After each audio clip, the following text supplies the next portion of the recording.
Why hello there, and welcome back to Let's Make Us a Character. And in this episode, we'll be Let's Making Us a Character for Tunnels and Trolls 7th Edition. And yes, I did actually kinda do Tunnels and Trolls 7th Edition in the last episode, but what if I told you that there was actually a completely different 7th edition of Tunnels and Trolls? You'd probably say, yeah, you mentioned that in the previous video. And yes I did. So, Tunnels and Trolls 7th Edition, Alternative Rules. This is the actual cover, I didn't just slap alternative rules on the core rulebook. Which is not, as you might expect, a collection of alternative rules, a thing that ironically 7th edition probably has the fewest of, but rather a second, completely different version of the game. Well, most of another version of the game, as you will soon see. Which makes this one of the strangest ttrpg products I've ever seen, just for what it is. And what is it? Well, that's not entirely clear, but let's see what the book itself has to say on the issue. This alternative rulebook contains a new character generation system and set of combat rules. Use this book in conjunction with the special edition Monsters and Magic Tome to engage in a less dice-intensive play experience. And based on that description, you might reasonably assume that this is, in fact, a set of alternative character creation and combat rules that are compatible with the base game, or that when combined with the Monsters and Magic book create a complete, less dice-intensive play experience. But no, it is neither of those things. And as weird as it is that the 7th edition Tunnels and Trolls box set basically contained two non-compatible versions of the game, it gets even weirder if we look at the introduction. This version of Tunnels and Trolls 7th edition revised is a much condensed version of the complete rules, made available simply so you and your fellow players can get the basic rules in your hands and get started. That's right, this is not only a random second version of the game, it is a set of quick start rules for a version of the game that does not exist. If I wanted to be hyperbolic and clickbaity about it, I could call it the Lost Edition of Tunnels and Trolls. And we all know that I do want to, so it's the Lost Edition of Tunnels and Trolls. And it's also notably the only officially licensed version of Tunnels and Trolls, to date, not to be designed by Ken St. Andre, which may have turned out to be something of an issue for Ken St. Andre. And I have some pretty strong theories and opinions about this, that, and other aspects of this game, but those can wait until after we Let's Make Us a Tunnels and Trolls 7th Edition revised character. And as this is ostensibly a revised 7th edition, I suppose we should be able to just reuse the base 7th edition character sheet.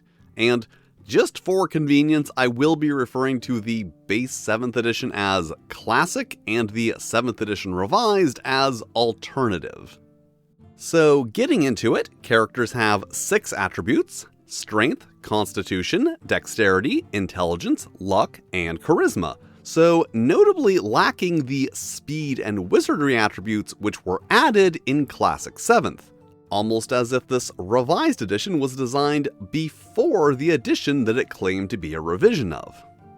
And we do not roll 3d6 each for those, rather we roll 18d6 and then assign them to our attributes as desired in groups of 3. But before that, we should probably select our Kindred, since that will help us decide where to assign the dice. As usual, the options are Human, Dwarf, Elf, Fairy, Halfling now instead of Hobbit or Hob, which really shows this game coming from a post-1979 perspective, and of course, as always, Leprechaun.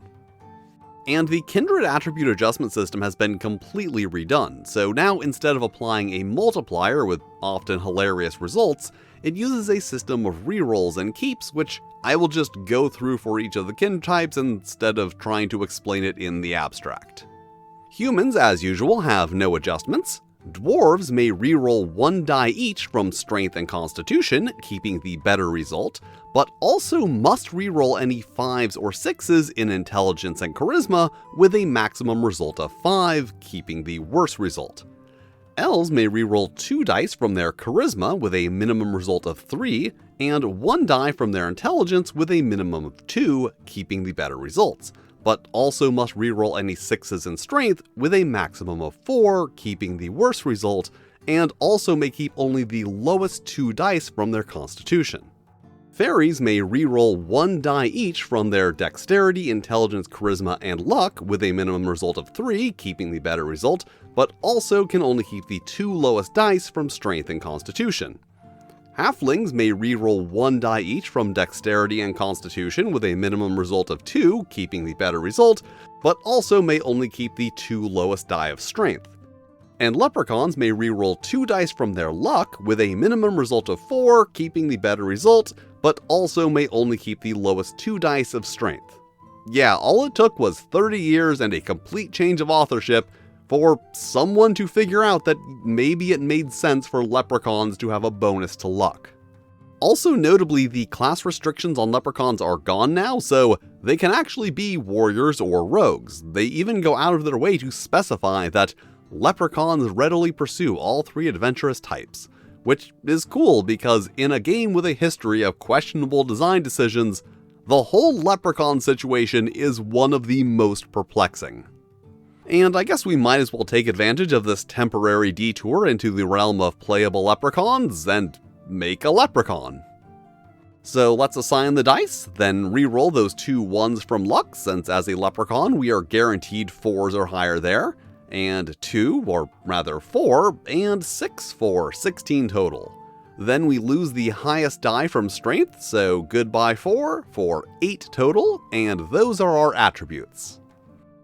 And it is an interesting system if nothing else. Like, it's definitely going to take significantly longer than rolling 3d6 each or rolling 3d6 6 times and assigning them, but it does also add some additional strategy. Like, if you have one of those lowest 2 penalties, you will likely need to end up sacrificing a higher die to avoid just having a super low score.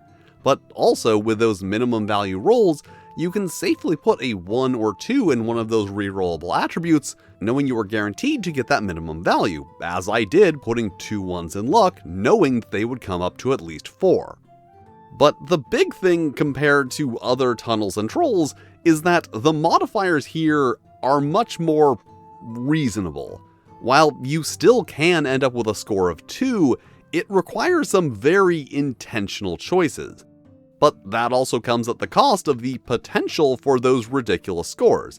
Like, in the previous videos, I rolled multiple characters with attributes in the 20s or 30s. But now, the highest score you can possibly roll is an 18, versus 36 in the classic editions. So while a fairy is no longer likely to start with a strength and con of 2, a dwarf is not only not likely, but unable to start with a strength and con of 20, so a change that has some good and bad. Although, as you will soon see, attributes in this edition are somewhat less significant than in the classic rules. And moving on, in this edition, kin types actually have additional qualities and abilities, which I will explain as they come up, starting now. As a leprechaun, we have a base speed of 20 feet. Yes, specified base speed in Tunnels and Trolls. How novel. And fairies are even given specific walking and flying speeds, in addition to the specification that the buzzing of their wings imparts a penalty to nearby creatures on listen checks. A small detail that I find very amusing, which is why I felt the need to bring it up.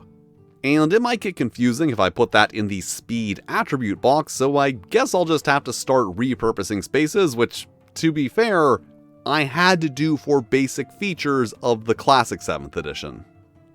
Then we have health equal to our constitution, so 10.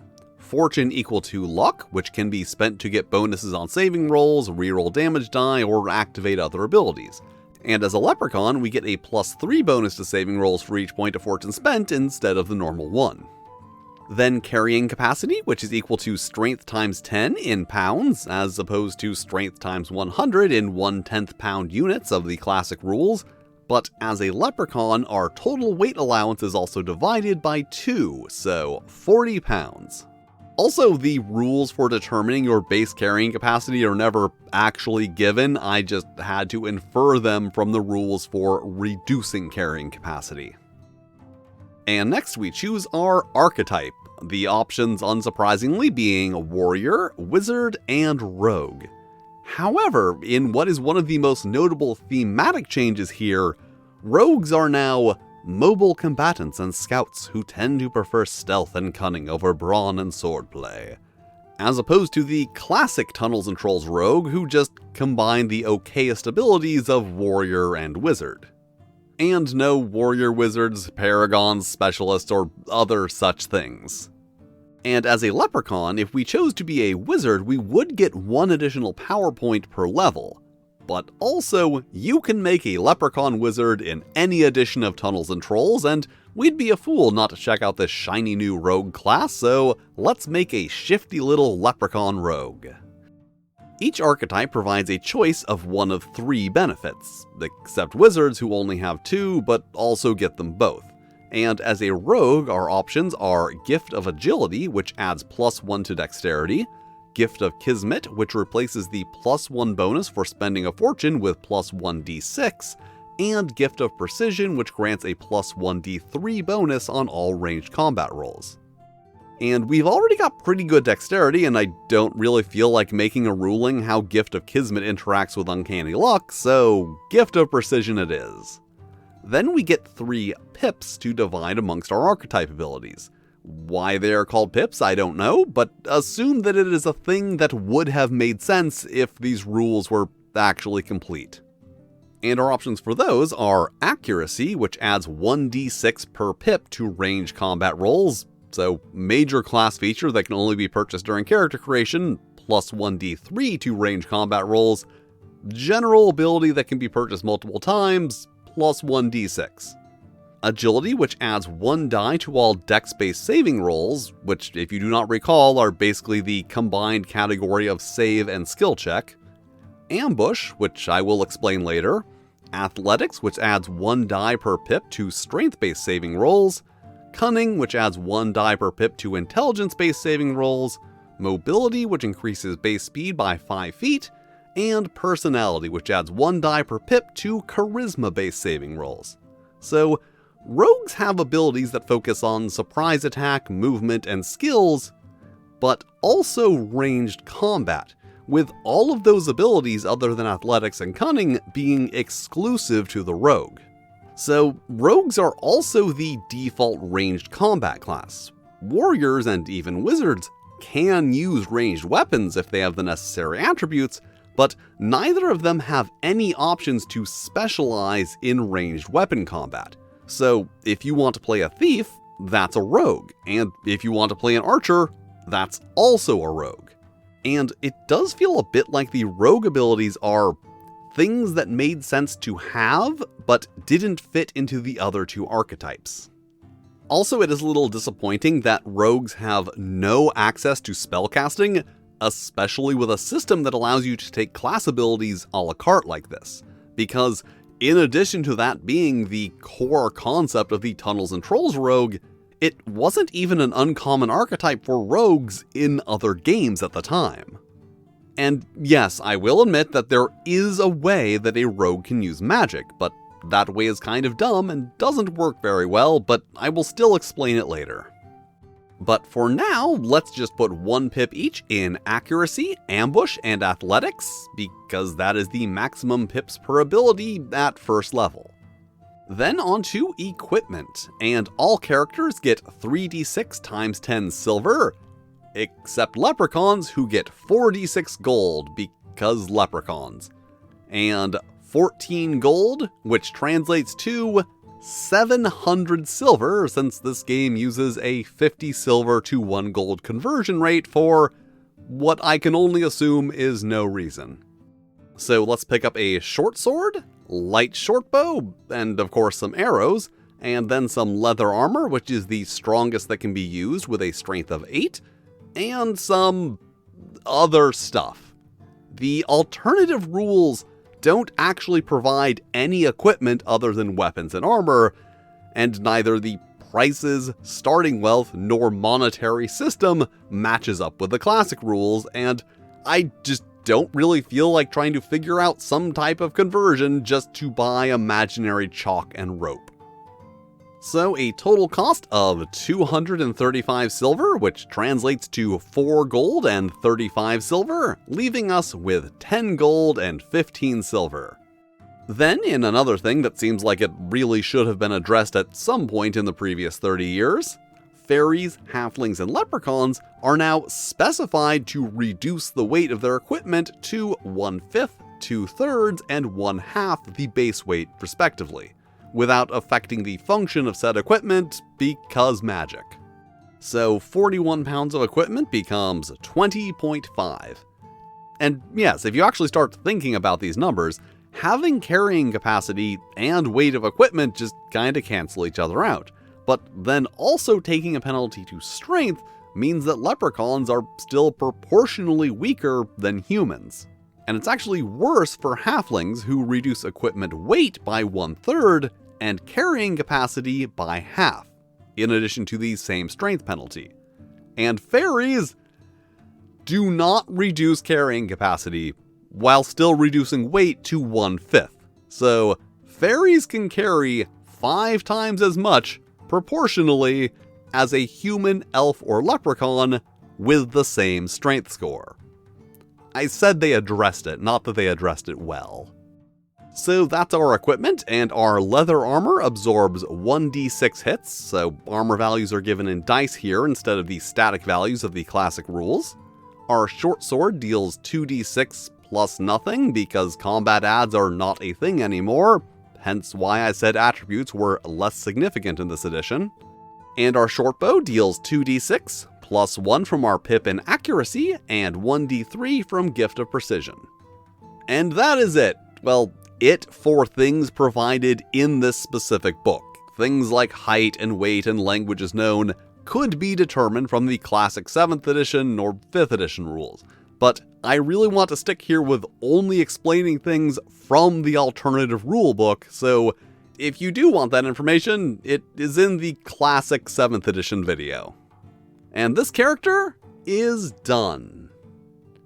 Which of course means that it is time to talk about mechanics. And like any good tunnel and troll, 7th edition Revised basically has mechanics for 2 things: saving rolls and combat. More or less. Saving rolls, as mentioned earlier, are basically a thing that covers what would normally be considered both saves and skill checks, and are mostly the same as in classic 5th or 7th edition. You take a relevant ability score, add dice, and compare to a target number. So if we needed to climb a knotted rope, we would take our strength of 8 and add 1d6. Yes, the base saving roll has been reduced from 2 to 1 die. However, the target numbers have also all been reduced by 5 to compensate.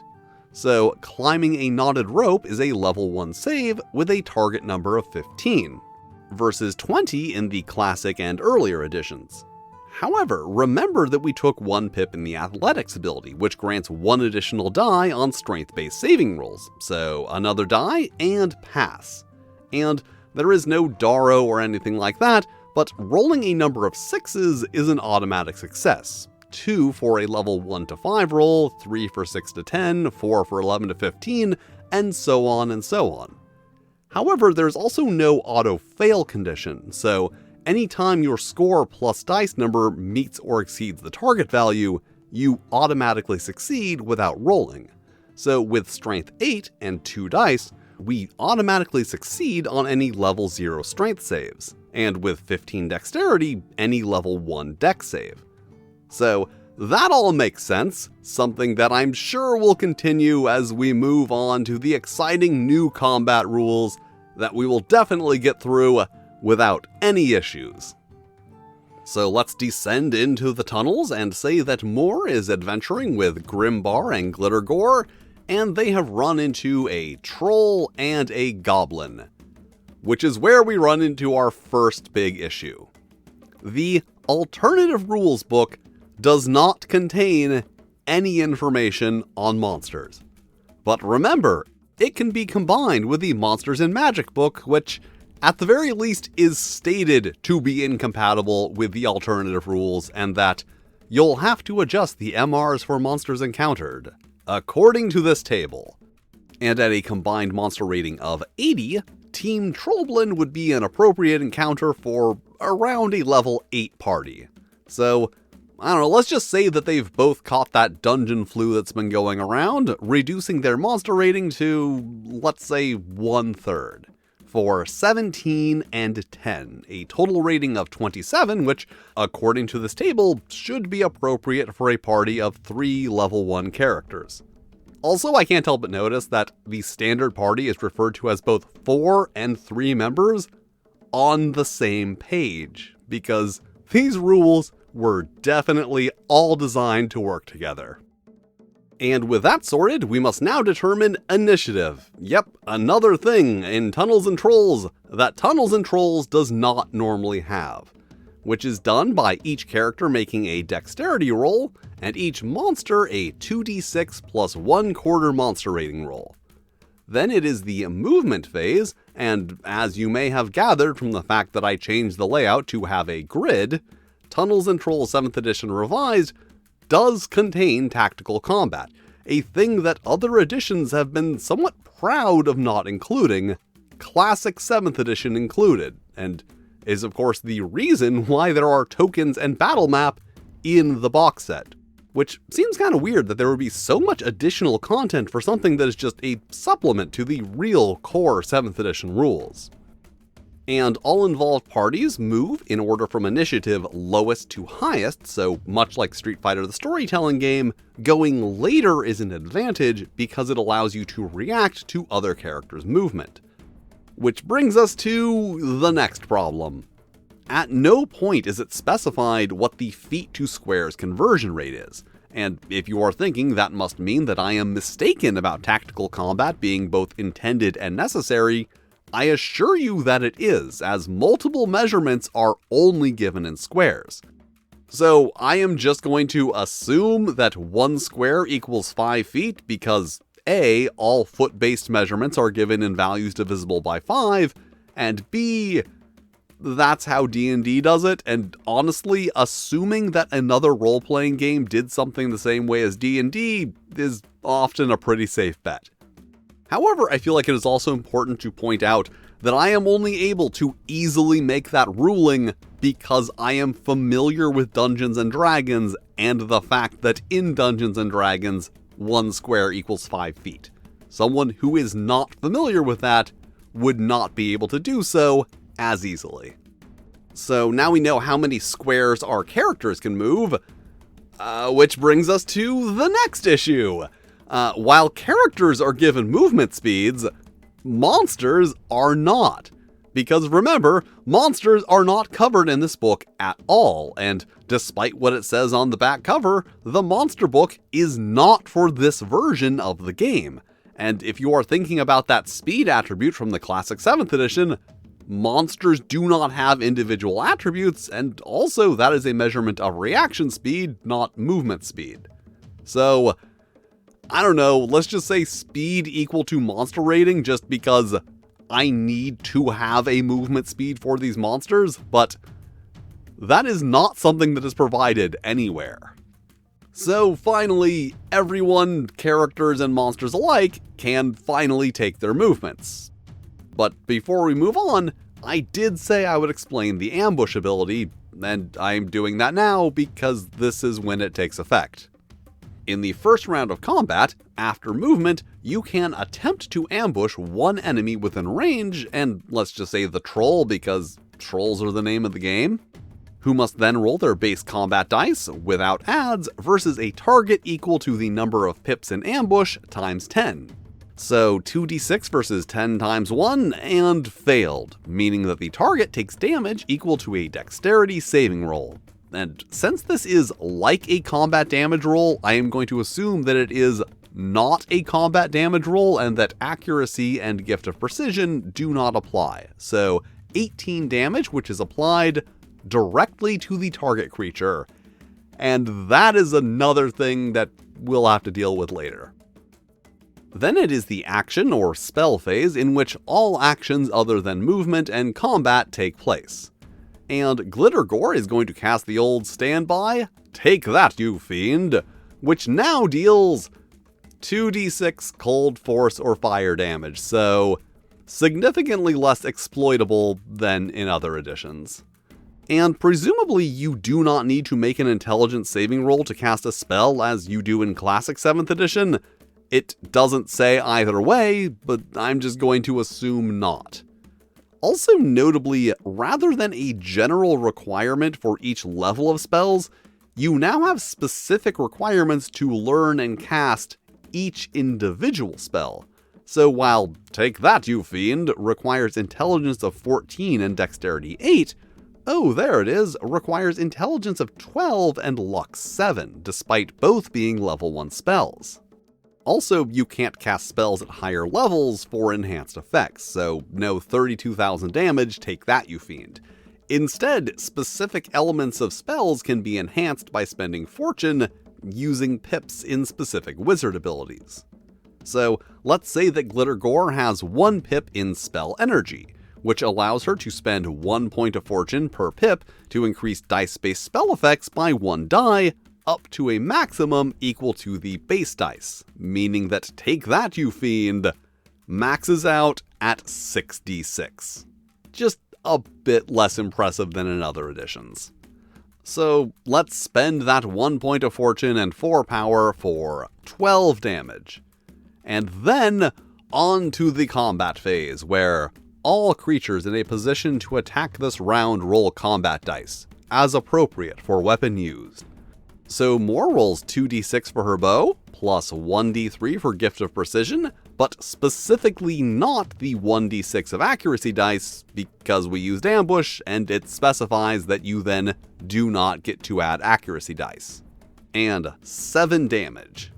Then Grimbar with 5 dice, plus 1 for 1 pip in prowess, and 1d3 for Gift of Expertise, for 24.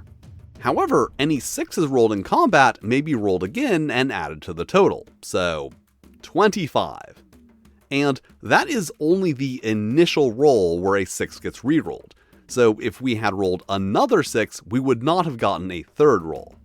And then, just because he can, and I want to explain that it's a thing, he's also going to use his 1 pip in leadership, which allows him to reroll any 1 die of his or an ally's roll per round.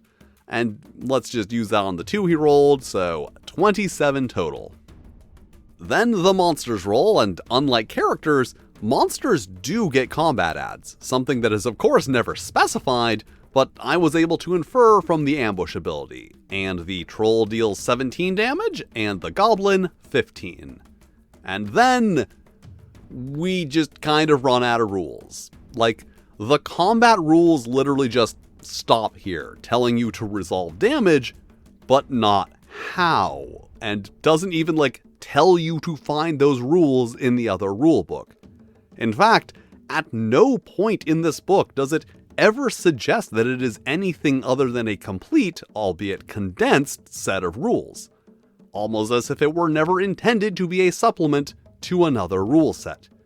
And since it is the only option available, I must assume that from this point we need to use the classic 7th edition rules, except where otherwise noted. So we total up the damage for both sides, and 64 for the characters, and 32 for the monsters.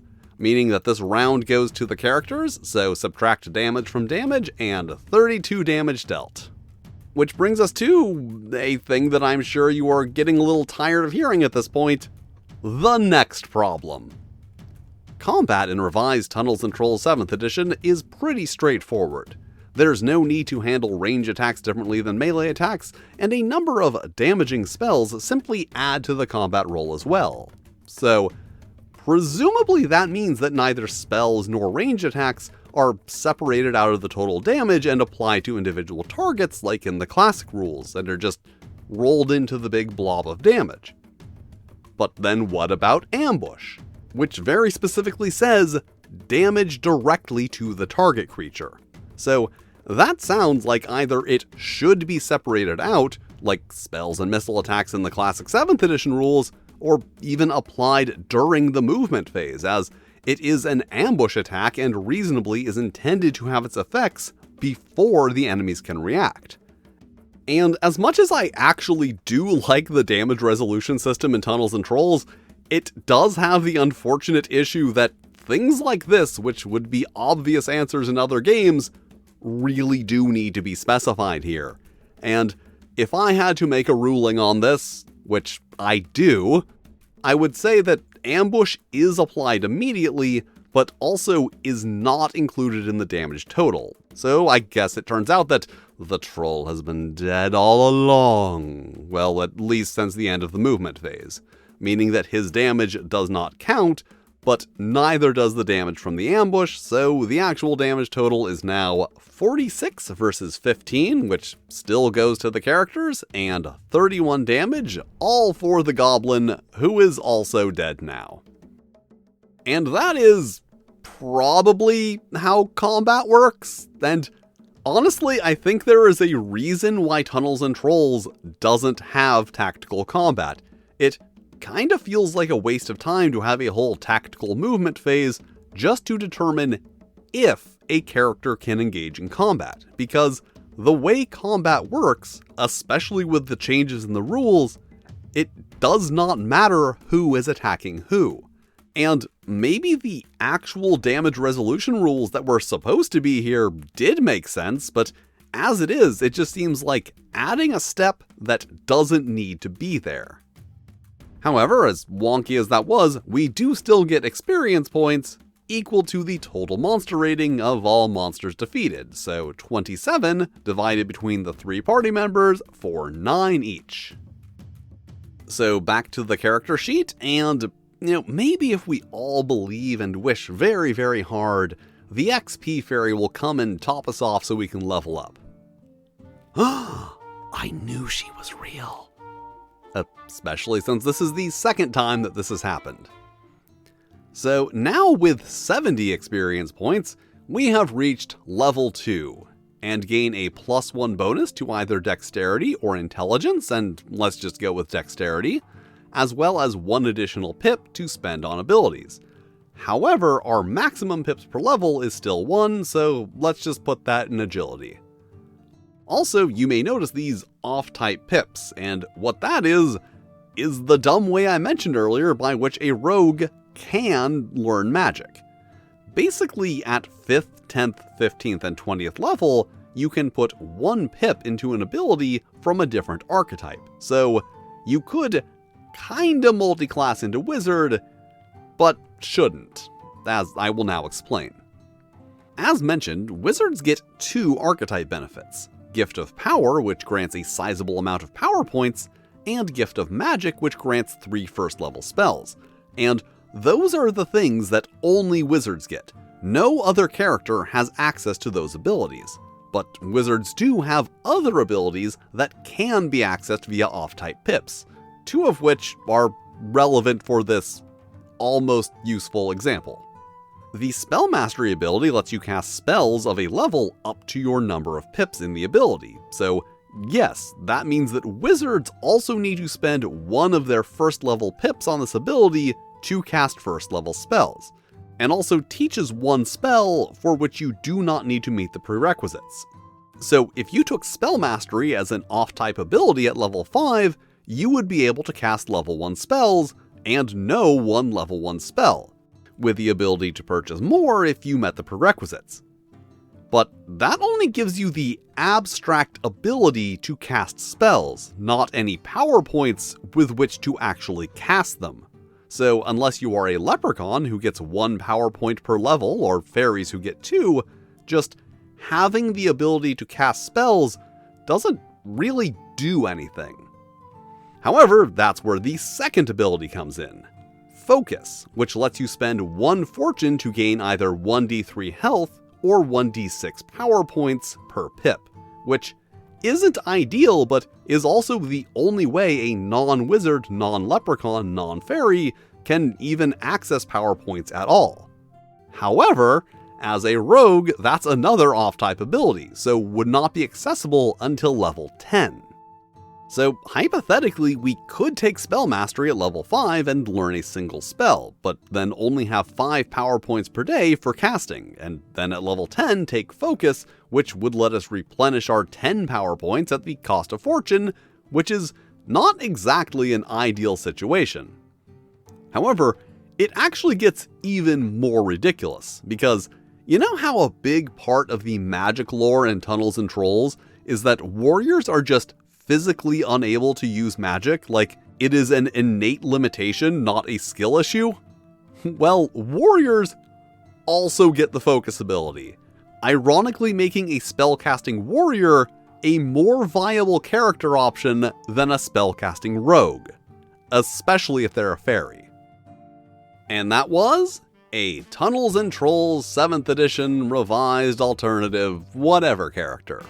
And if you are a little confused about what this is and why it exists, that makes sense. It is a confusing thing because, as I subtly suggested throughout the entire video, despite its claims, it is definitely not a revised version of the 7th edition rules. And I actually do have an answer here. I'm not even going to say this is my opinion or theory. No, I can say confidently that I know exactly what these rules are, and also have a pretty good idea of how they ended up in the state that they're in. Basically, these are what was originally supposed to be Tunnels and Trolls 7th edition. That's why they are not only incompatible with, but also ignore changes made in the classic 7th edition. These revised rules were made first, and then at some point abandoned and mangled into what they are now. As for how they came to be in the state that they're in, well, that is going to take us into the realm of theory. And here's the thing. I have archived web pages showing a progression from announcement of exciting new rules to classic rules and new rules to just classic rules over the course of a few months. I have forum posts from 2005, including a defeated-sounding reply from the publisher basically saying not to bother with the new edition if you want it for any reason other than nostalgia. And I have the foreword from 7.5, where Ken St. Andre seems to boast about how he used Fiery Dragon holding the Tunnels and Trolls license to sneak back into the game publishing world. But the fact is that none of that is proof of what did happen, only evidence of what probably happened. And I think what probably happened was Ken St. Andre. And if I had to put a sequence of events together, I would guess that he heard there was a new edition in the works from a different publisher, got in contact with Fiery Dragon and talked them into the classic 7th edition, which I'm sure seemed like a great idea at the time, and then just started exerting more and more control over the entire project. And maybe they were afraid to tell him no because they saw him as some kind of RPG royalty, or maybe because he threatened to take his ball and go home anytime they tried, but the fact is that once they announced his involvement, they had committed themselves to delivering a classic 7th edition rulebook by original game creator, and giving in to whatever demands were necessary to make that happen, even if it meant killing their own edition.